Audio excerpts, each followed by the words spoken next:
بسم الله الرحمن الرحيم الحمد لله وكفى والصلاة والسلام على الحبيب المصطفى صلى الله عليه وعلى آله وسلم تسليما كثيرا.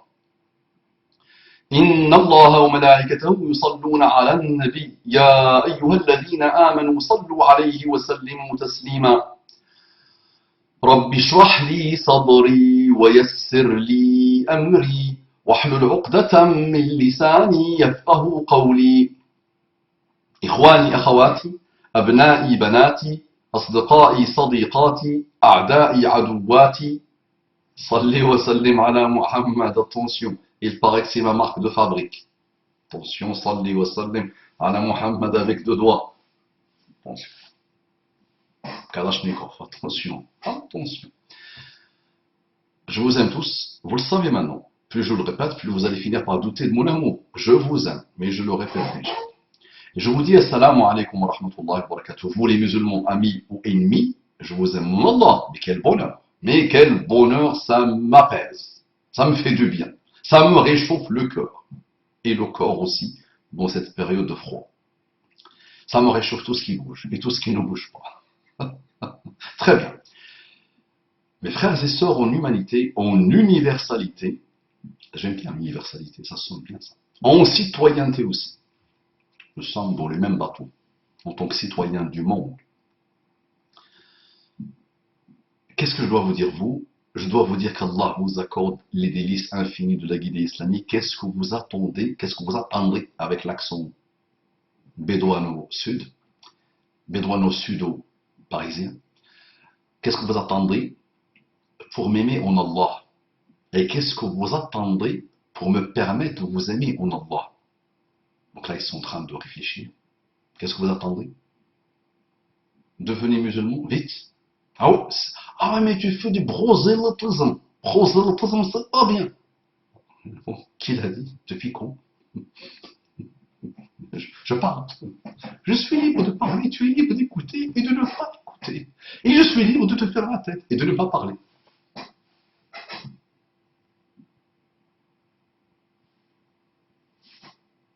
Je suis libre.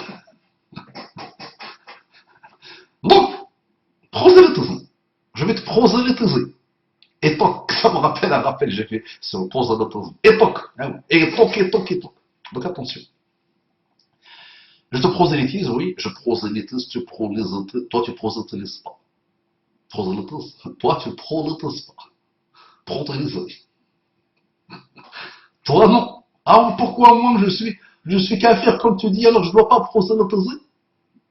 Ah bon? Je ne dois pas prosélytiser moi. Moi je suis athée, matérialiste, évolutionniste, scotivoiste. Et moi, toi tu as le droit de prosélytiser dans mon pays, moi je n'ai pas le droit de prosélytiser dans ton pays. Mais non, prosélytise toi aussi. Prosélytise comme tu veux, pas de problème. Ok? Qu'Allah t'accorde les délices infinies de la guidée islamique. On entre directement dans le vif du sujet. La sœur me dit, salam alaikum, wa alaikum salam wa rahmatullahi wa barakatuh, ma sœur. Le problème du mariage, entre parenthèses, vu les témoignages, ça rime en plus, mariage, témoignage, garage aussi, carnage. Allez, trouvez d'autres. Mariage, témoignage, carnage, garage. Allez, lancez. Lancez. Venez sur ce rappel et écrivez des choses avec âge. Barrage aussi, ça j'aime bien, barrage. Tatouage, tatouage. D'accord? Donc, venez me mettre des mots avec âge. C'est qu'il y a beaucoup de blocages côté famille. Ce blocage, témoignage, mariage, ça fait bien. Ah oui, mariage et blocage, ça peut être un bon titre. Ah oui, dès qu'il y a mariage, il y a blocage. Chez les musulmans des temps moderne âge, ou du Moyen Âge. Bien ça. Certains réclament des dots pas possibles ou ne sont pas d'accord pour des questions tribales. Vous voyez de quoi je parle? Oui, et je l'ai traité en long et en large depuis des années maintenant. Et j'avais même fait des séminaires, des conférences autour de ce type de problématique malheureuse, non. Mais le problème est toujours le même, mari, converti ou pas à l'islam, Elle est devenue une as, mashallah, de la puissance analytique, jurisprudentielle, du fiqh et du hadith a pris au voltige cette jeune Marie, mashallah. En 2 ans, 2-3 ans, aujourd'hui, cette Marie excelle. Tu ne peux pas lui clouer le bec dans les questions relatives à l'islam. C'est extraordinaire. Et les musulmans dorment toujours. Donc le problème, là, il est toujours le même. C'est que les musulmans, simples comme bonjour, n'ont plus rien à voir avec cette religion à laquelle ils prétendent adhérer. Si je mets des blocages dans le cadre du mariage, je dois être séquestré dans un garage d'ignorance et d'orgueil, âge, dans le Moyen-Âge. D'accord? Donc là, nous sommes loin de l'islam, nous n'avons plus aucun lien avec Allah, et nous avons perverti toutes les relations humaines et musulmanes. Et le mariage est le noyau du futur, et le noyau du présent, et le noyau du passé. Comment on parle d'État, comment on ose parler de khilafa, comment on ose parler d'islam et des musulmans, si on fait le nécessaire pour détruire le mariage avant même sa naissance. Et on se prétend croyant et on se prétend musulman. Donc, naam, il y a tellement de blocages. Fornication, il n'y a pas plus facile. Fornication, encouragée par le système mondial, d'accord? On n'arrête pas d'attaquer le nouvel ordre mondial, mais nous sommes tombés pile poil dans ce que le nouvel ordre mondial attend de nous. Non. Nous n'arrêtons pas de parler du capitalisme, de mondialisation. Hein. On attaque le libéralisme, hein. On attaque tout ça, machin, mais nous sommes des purs produits qui se sentent heureux et comblés et participent à rendre plus puissant ce système que nous attaquons. Plus bizarre que ça, tu meurs.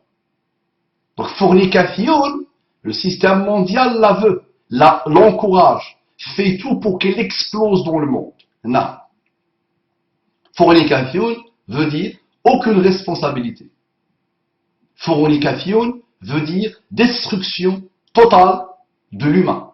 Fornication veut dire plus de famille, plus de sécurité familiale, plus rien. D'accord?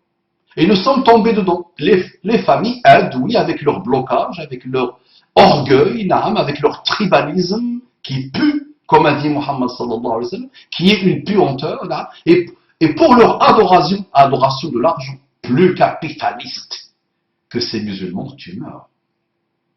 Plus libéraliste, dans le mauvais sens du mot libéralisme, que les musulmans, tu meurs. Plus consumériste que les musulmans, tu meurs.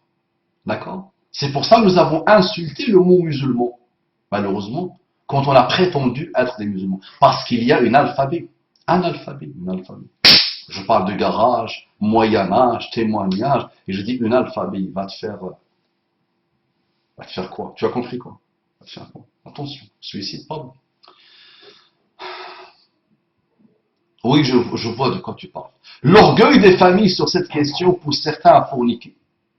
Et en plus, entre parenthèses, en jouant avec leur vie sans le préservatif. Mais on ne peut pas dire l'orgueil des familles, l'orgueil de ma famille me pousse à forniquer. On ne peut pas le dire. Ça, c'est trop facile. Parce que je suis responsable, moi, devant Allah subhanahu wa ta'ala, de mon intégrité physique, mon intégrité sexuelle, mon intégrité morale, mon intégrité spirituelle. Je ne pourrais pas dire à Allah dans ma tombe, c'est la méchanceté de mon père et ma mère, c'est le tribalisme de mon père et de ma mère, et qui ont fait que j'ai forniqué. C'est pas possible. Donc chacun rendra des comptes. Les familles rendront des comptes, naam, et les jeunes rendront des comptes, naam. Le système rendra des comptes, et chaque responsable, chacun de vous est un berger, et responsable dans le sens responsable, et chacun de vous sera questionné, rendra des comptes pour Sara'iyya, pour pour qui il a une responsabilité. D'accord? Donc tu ne peux pas, je comprends ce que tu essaies de dire, Naam, mais nous devons responsabiliser la jeunesse. Tu ne peux pas aller forniquer, alors qu'il n'y a pas plus facile que le mariage, même si tes parents refusent. en disant c'est la faute de mes parents. Ce n'est pas comme ça. Parce que moi, je pourrais te dire, c'est la faute de Adam. Ah, Adam a fauté, je suis sorti du paradis. Qu'est-ce qu'il m'a fait, lui? C'est de sa faute. Les musulmans endormis, nos arrière-grands-parents, la terre entière les a dévorés avec l'impérialisme et le colonialisme. C'est de la faute de mes arrière-grands-parents. On ne s'en sort plus avec ça. Chacun est responsable. Je vis actuellement, je suis responsable. J'avance. Donc chacun de vous, les jeunes, doit se prendre en main. Et c'est trop facile de dire c'est la faute des parents. Ok. Donc jouer avec donc en plus j'en joue avec leur vie sans le préservatif.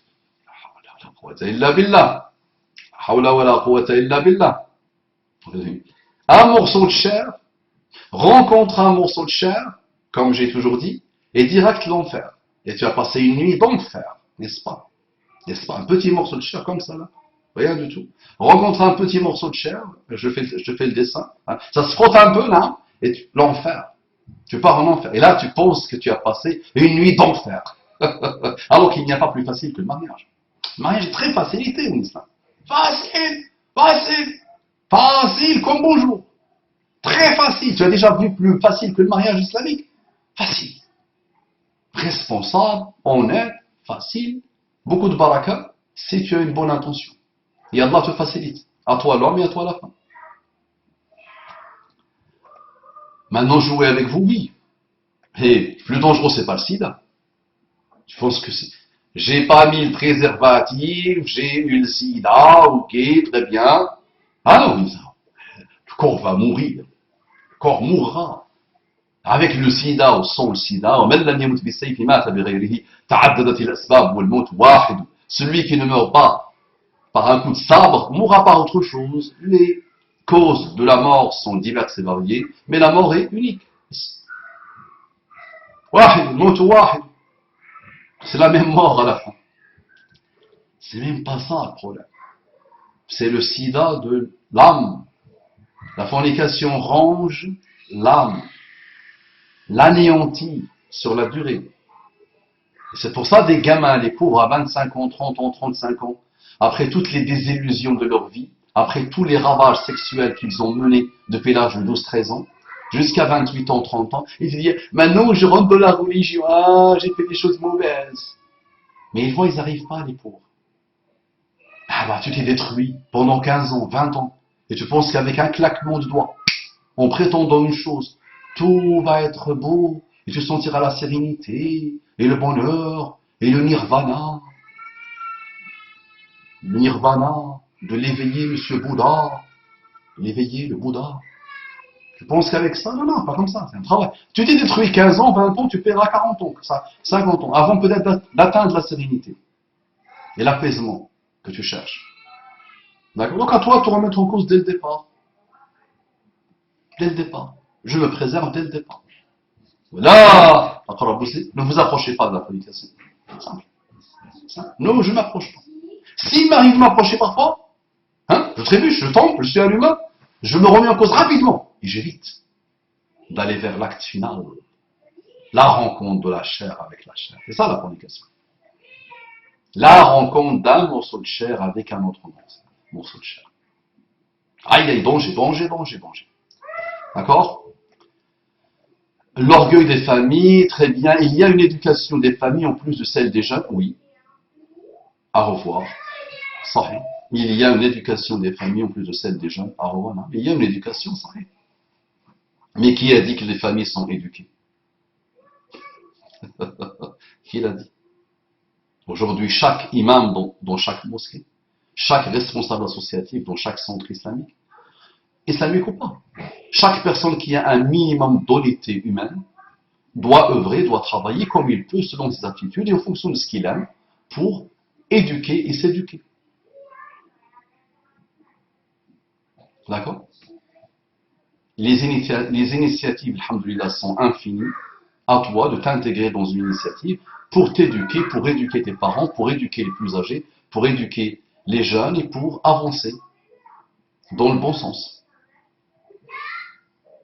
Hein? Ça marche. Éduquons-nous. Qu'Allah nous facilite. Pas simple, mais c'est très stimulant. Wallahi, c'est très stimulant. Salam alaikum wa rahmatullahi wa barakatuh.